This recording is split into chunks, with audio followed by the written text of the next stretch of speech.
Hi, I'm John with Paint Pros, and this is the Business Development Introduction course. So, this is just an overview of skills necessary to be successful. Basically, we are painting a picture of where we started, where we had no idea what we were doing in this business, to developing the skills to be successful. And we are just sharing with you guys our experiences and the paths that we took to become successful. So, I'm going to start out and just introduce myself. I'm John, and this is my old next door neighbor, Lucas. He lived across the street from me for years, just a good friend of mine. And basically, he saw firsthand the struggle. He saw me go from, living paycheck to paycheck and, an ugly split up with my ex fiance where I was paying a lot of child support and, not really able to make ends meet. So I had to come up with something. I had a detailing business and, I was still working my physical therapy job, but, I had to get 3 or 4 roommates just to make ends meet. And it was like every day I went into that 9 to 5, like I knew that I wasn't getting ahead in life. And I knew that I wasn't, I was going to have to do this every single day for the rest of my life. And you probably never get to retire. So at that point, I was like, I want a better life for myself. I want a better life for my daughter.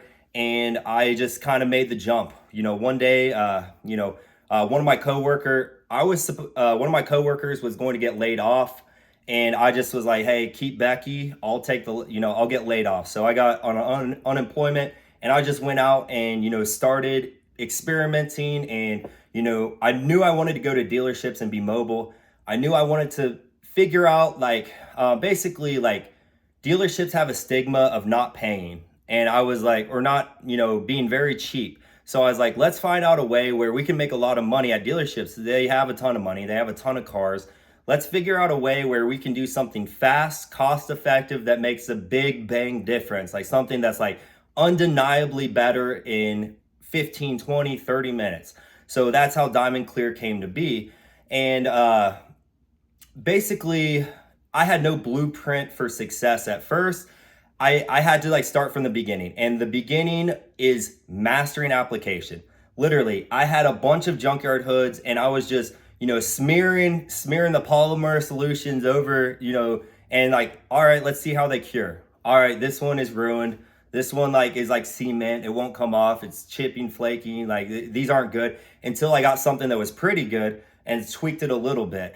And the key is if I would have given up the first time I tried, a couple of them, I was like, oh, this, it didn't work out the first time.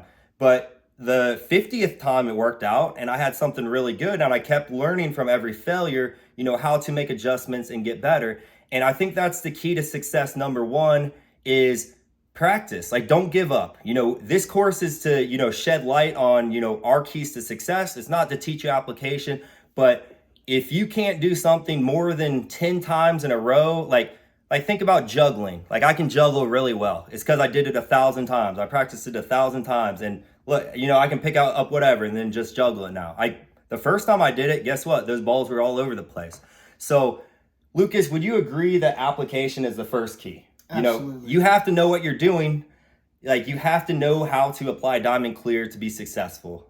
Absolutely. Having the confidence to pick out a car, know exactly what you can and can't fix on it. Exactly.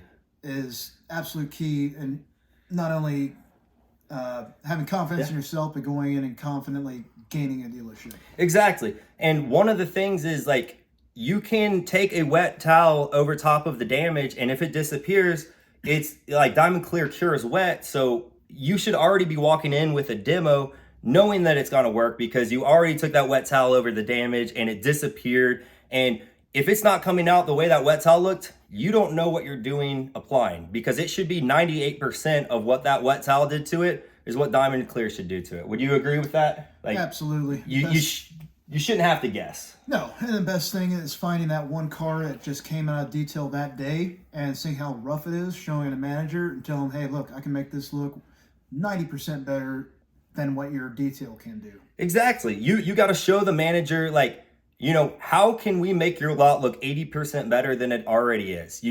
Their detailed departments vary drastically in how good they are in quality. So, if there's a problem out there and there's 20, 30 cars out there that are hammered. Like, you have to go in there and you have to get a demo with that manager.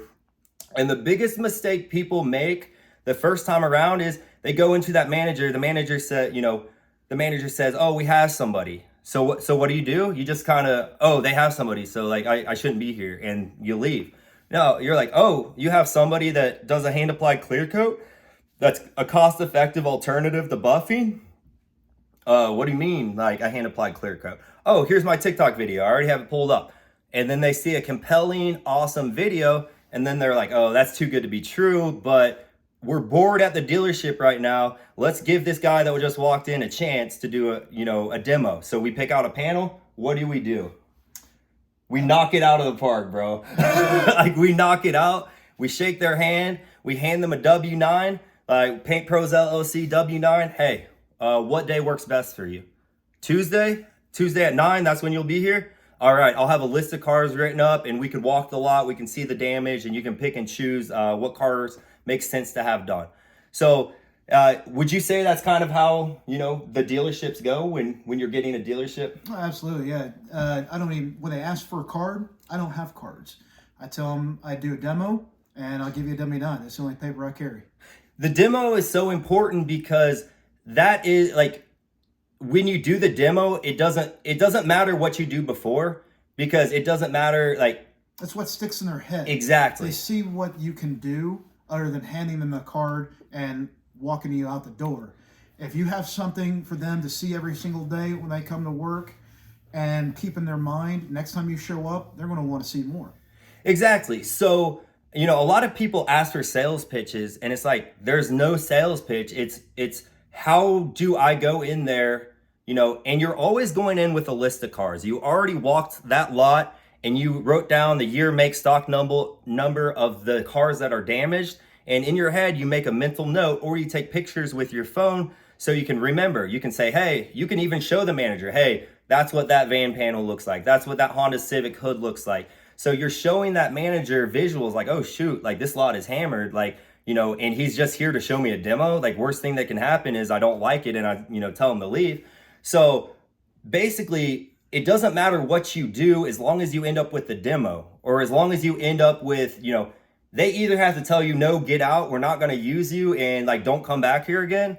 Or they're going to say, "Hey, we're really busy right now. Could you come back next Wednesday? Or could you come back here?" You already have a list of cars. You already have, that they need your service because the lot looks terrible, right? Absolutely. Reading the manager, like John said, hard no is, "We're not using you, go out the door," or soft no is, "We don't have time for it today," this and that. So that's the best thing to do. Be persistent and trying to gain that dealership. If they have that strong absolute no, it's all right. But if they seem interested, but they just don't have the time today, be persistent. Go back the next week, or go back in another couple of weeks. If they have some sort of an interest, they're going to see what you can do, and they're going to love it. You're exactly right. So right now, I'm just going to break it down because this is a training course and I want people to understand 100% what we're getting at. So right now, somebody could have the best natural sales skills in the world and not be very good with Diamond Clear, and probably not get, they could mess up the demo. They could pick out something that's like a collision damage. They don't know what Diamond Clear does. So that's why I'm saying, like, perfect the application first. Do not approach dealerships until you've practiced as many times as you are confident. And it's not that hard. Wipe the wet towel over the paint, and that's going to tell you what Diamond Clear does. So you never have to guess if you picked out a good demo car, because you already took that wet rag and you tested it to see if it works. So now you've mastered application and you've approached dealerships. You understand that, hey, I got to go into dealerships with a list or pictures or something that shows a need for me to even be there. So Lucas, if I go to a dealership and I walk the entire lot and I can't even pick out a single car to work on, am I going to go in there and schedule a demo? Absolutely. No, because they don't need our service. No. Because their lot looks perfect. they're covered. Maybe we put that on the list to check back, a few years, maybe 6 months or a year down the road. But if the lot looks perfect and you can't even pick out anything that looks bad at that lot, they're covered. They have a good recon department, or they're doing something to make sure those cars are perfect.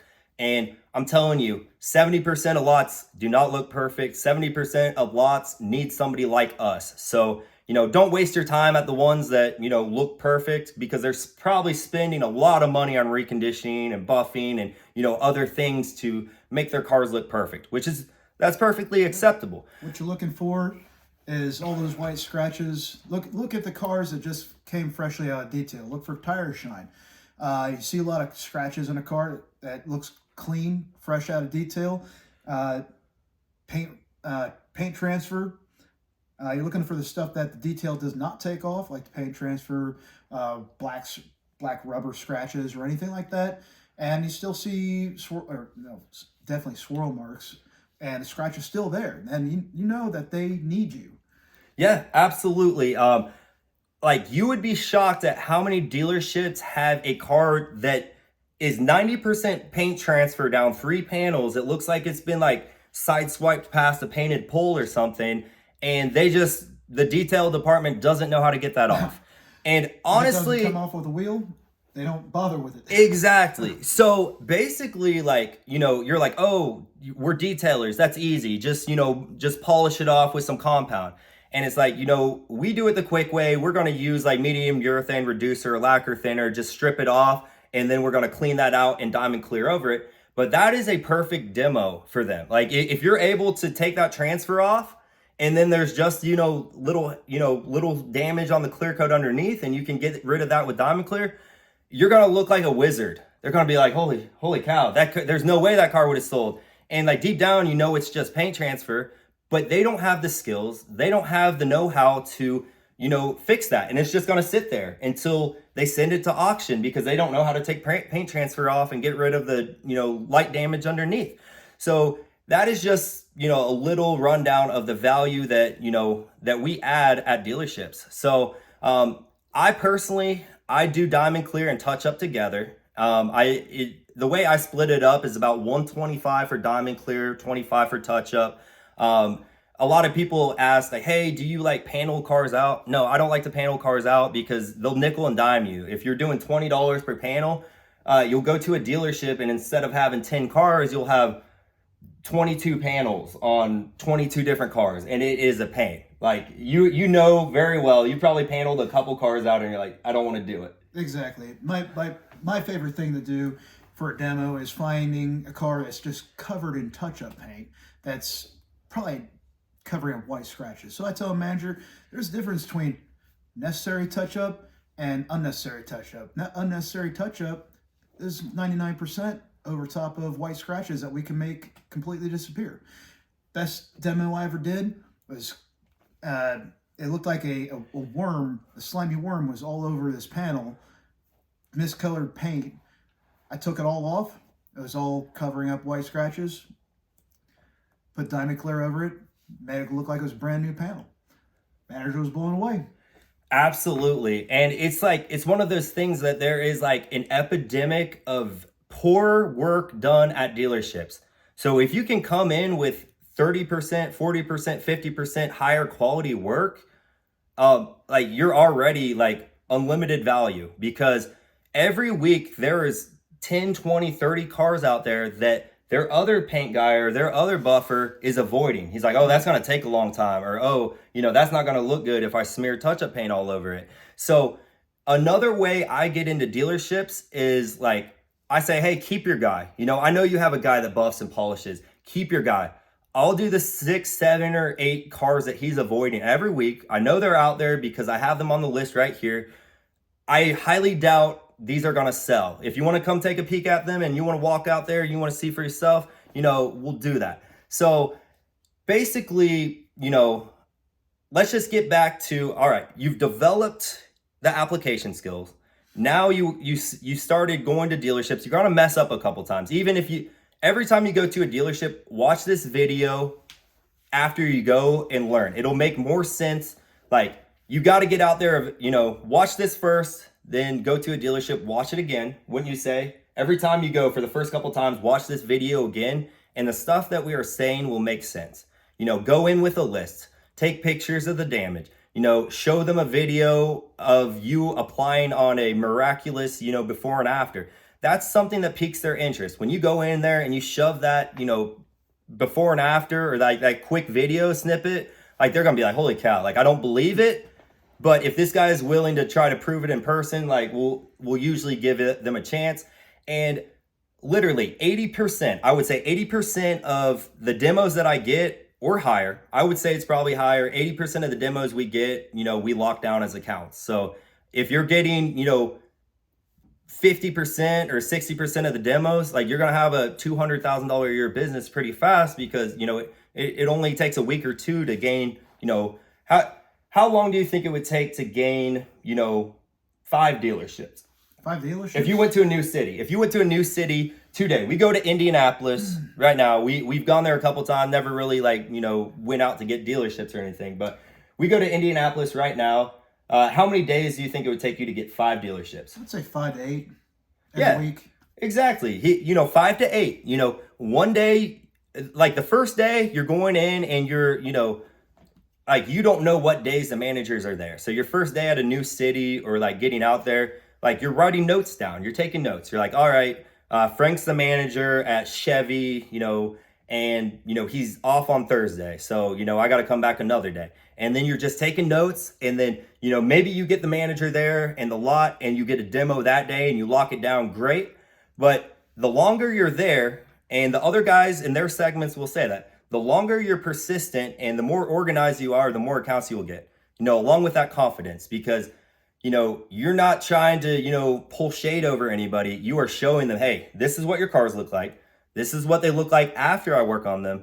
And, they don't have to leave the lot. They're, it's one price fits all. They're like, oh, what if it's worse? It doesn't matter, because worse cars, it doesn't really take that much longer to do a worse car. The only thing that takes longer with a worse car is touch up. Maybe there's 100 chips on the hood, and then you gotta, do all those touch ups. But it doesn't matter how bad the car is with Diamond Clear.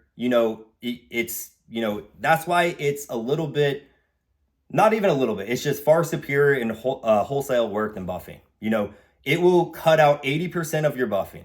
So, kids that don't have any buffing skills, you guys can take Diamond Clear application and you can run a business smoothly. Of course, like down the road, you're going to want to catch on to like, all right, like I could make this look better if I wet sand it a little bit, or if I pull out the polisher and I know how to do my variations of polishing from, a firm pad and heavy cutting compound all the way up to a soft pad and, polish. Those are things that, we are going to tell you to learn down the road. This is just something that if you're 18 years old and you don't know anything, you can pick this product up in a couple of days, feel pretty confident with it. And after a week, probably be ready to go out and, look at a dealership if you've put 100% of your effort into mastering the application. What do you think? I absolutely agree with that. So let's talk about why this is a good career. So we worked a 9 to 5. We've both worked 60, 70 hours a week. We've had to work overtime, go in holidays and, miss out on time with our family.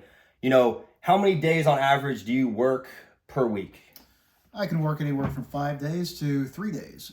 If I can make just enough or the same amount of money in 3 days as I do in 5, it's just my choice.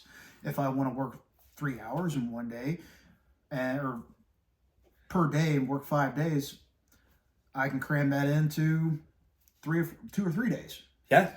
It just all depends on how late you want to work. Exactly. And, you're just, the mentality you have is like, hey, if the weather's good and it's nice outside and it's perfect, let's make a lot of money. Let's work hard. Let's work every day. Let's work long hours. And then when it sucks outside and, it's not as fun to be at work, hey, I can take a 4 or 5 day weekend, or I can take a whole week off and go somewhere that it's not snowing and -2 degrees. So, it's kind of, it's fun because it's flexible. You're out there in the fresh air. The downside is like, you're exposed to chemicals. Like you want to wear gloves, you want to wear PPE, you want to protect yourself. if you have asthma or you're very sensitive to chemicals, like put that mask on and protect yourself. But it really is like, it's, I don't know very many jobs where you can go in, work 4 hours and make, $500 or even more than that sometimes. We So both struggled working yeah, 50, 60, 70 hours, making a quarter of what we make now. That's the thing I love most about this job, is that all my hard work and labor goes directly back into my pocket. My value and my work shows, and that's what yeah, absolutely. I mean, the day that I hired Lucas, I told him, like, he was like, "Oh, what do you think I'm gonna make?" I was like, "Lucas, like, I know you're a good guy, I know you're a hard worker, but it's on you.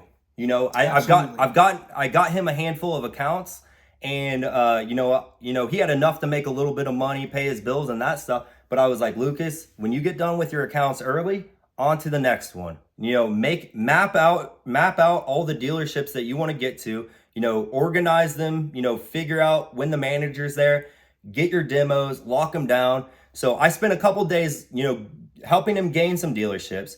And then he's practicing along the way. He's going to those dealerships, doing the cards, getting better with application, figuring stuff out, seeing stuff that he hasn't seen before, calling me if he needs help. Like, hey, John, I hit something that we didn't, go over in training, or, I saw something different. What can I do? And, but pretty quickly he caught on to like, hey, this is awesome. This makes cars look amazing. This is a good value. And he got confident. And what happens? He goes out and gets 25 dealerships. He just goes out and burns all of Columbus down. And like, people know him. Like, he's like, people are scared when Lucas shows up because they know he does good work. They know he is a hard worker and he doesn't cut corners.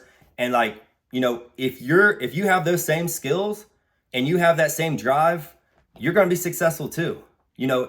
I told him straight up, this is on you. And he took that responsibility. He took that, and he said, you know what? I'm going to work my ass off, because it's almost like, for me and Lucas, it's the fear of going back to our old jobs and our Yes. old way of life. Like, nothing will get you out of bed in the morning faster than the fear of going back and working for that jerk boss that, hey, come in on the weekends. Oh, hey, we're cutting your overtime. Like, it's just BS. Like, if you do this and you have success and you go back to a 9-to-5 job, you're going to be watching the clock every single day. You're going to do it for about a week and you're going to be like, nah, this isn't for me. Like, I felt what it feels like to be free. Yep. I felt what it feels like to, wake up when I want, or, take days off when I want, or, really grind out and work 40, 50 hours and actually take home quadruple what I would have made at my other Absolutely. job. So it's not bragging about money. I really don't care about money. Lucas, how much do I talk about money if we're not talking about business? Like, no, almost never. No. I'm having guys over at the house. We're watching football. We're having dinners. We're like, I'm a very humble person, but I know, like, people at 9-to-5s that are struggling paycheck to paycheck, they need that money to survive, and they need to develop these skill sets. And this is an opportunity for that person that is a grinder and a hard worker to really say, hey, dude, I'm going to burn down, I'm going to go get, like, I think that's the point that I was trying to get yeah, before. Is it's the American dream. we both got sick and tired of putting all our hard work and effort into the jobs that we devote our time to, Yeah. but that return was never seen. So when I seen John be very successful in this, that's when I decided to finally take that leap of faith, quit my 9-to-5 job that I busted my butt for 5 years, and now I'm seeing that return. I wish I was doing this 5 years ago. Hey, and you know what? That's one thing. Like, 5 years ago, I was a lot less confident 5 years ago than I was, now, So now, like, every time one of my friends like jumps on board and they want to be a part of this and they want me to, kind of build them, a resume of dealerships, I get a little bit nervous because that pressure is on me. Like, that's, my friend's got to quit. And I know, like, deep down it's irrational because they can always go back to that crappy 9-to-5 job that didn't pay them anything. So, but also, like, I I hate to lose. I'm competitive. I'm passionate. Like you can see, like Oh, yeah. we've gotten into it before, but it's like just two brothers going at it. You know, we love each other. We care about, you know, this business and building, you know, at the end of the day, you know, like we love doing this business and we love, you know, we love the freedom that it offers. And we want to teach you guys everything that we know to help you guys be successful. Because let's be honest, you got to get out here and you got to get after it, because you know if you don't, somebody else will, and these opportunities they might not be around forever. There's only so many large dealerships. You know, there's only probably 60,000 large dealerships in the US. That sounds like a lot, but you know, I got 60 of them. So you know, those can fill up pretty fast if people are, you know, really grinding and going after things hard. So what what is your biggest tip in general that you could give people? You know, I know we've covered a lot of stuff. I feel like this is like, you know, a really good segment that people will learn from. Is there anything that you could leave people with? Other than having that practice, getting yourself comfortable with using the product and knowing what your boundaries are with the product, the second biggest hurdle to get over is taking that leap of faith in yourself. I finally did it, and I wish, like I said, I wish I'd done it much sooner. But I was told, "Oh, you're not a salesman. You know nothing about the car industry or anything about this." It didn't take me very long to just figure it out on my own. But you know, I took that confidence with what I could do with the product and applied it to going into a dealership. And the more and more I did it, the more confident I got. So it's nothing for me now to walk into a new dealership, look at the cars, talk to a sales manager, and kind of get the feel of whether or not they're going to let me work for them. If I feel like it's a hard no, that's okay. If I feel like it's a soft no, that they probably just don't have the time that day for them to see what I can do, I'll come back next week. And that persistence, I had one manager who actually liked my persistence and finally gave me a demo, and unfortunately they just didn't have it in the budget for them to take me on. But after 6 months, I'm back into the dealership, and I gained 2 dealerships out of it as well. So I love that. I think that's great, the persistence thing, because sometimes these guys are playing games with you. Yes. They're gonna say, all right, let's see how bad he wants it. Because the guy that shows up 7 times to get this account, he's gonna show up, hey, we need help. We have an emergency. Like, we need this car worked on. And they know that you're gonna show up because heck, you showed up 7 times before you got the demo.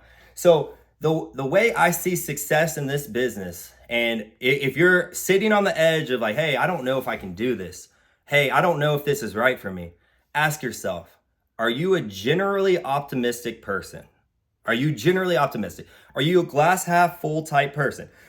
Because if you are a negative, pessimistic person, people don't really like being around with you. They vibe off that negative energy. So when you go in and you talk to somebody and like it's written all over your face, like I have a lot of friends that are negative, like it's just their personality, you know, and I'm not looking to hire those guys. Like those are the guys that, you know, they're going to be sitting behind a desk doing something where they're not around people. So are you generally a positive glass half full person? Because guess what? When you're learning to apply Diamond Clear, this is how you tell. If you know, the glass half full person will be like, holy cow, that car looks 80, 90, 100% better. That's amazing. I can barely see the scratches that were there. That looks a lot better. The negative glass half empty person is going to be like, wow, this stuff doesn't work because I can still see this little line here. And they're missing the point. You know, this is a product to quickly make everything look 80, 90, 100% better. So, you know, if you like nitpick and you pick out every little thing, the manager, tell me, Lucas, the manager is going to come out and be blown away. Absolutely. You can make it look at least 80% better. all they're looking at is they see that shine and they don't see any of the damage that was there before. They don't see the paint transfer, the black smudges. You can turn that headlights into they're crystal clear again, Yeah. or that grayed out trim all back to black and shiny again. That's all they want to see. Exactly. And this is the business development. This is kind of like the cheap course that is like, this is our experiences, and you're going to hear from a lot of us in this course. But this is a good intro to, foreshadow the exact things that we're going to teach you down the way. Because if you go through and you take all of these courses, you will know everything that we know. We will make sure that they are organized, and we'll make sure all the information, all the skills we have, all the tips, all the tricks, everything is, given to you guys. So with that being said, hey, we appreciate you listening. And I'm John. Lucas. We are Paint Pros, and good luck. See you guys.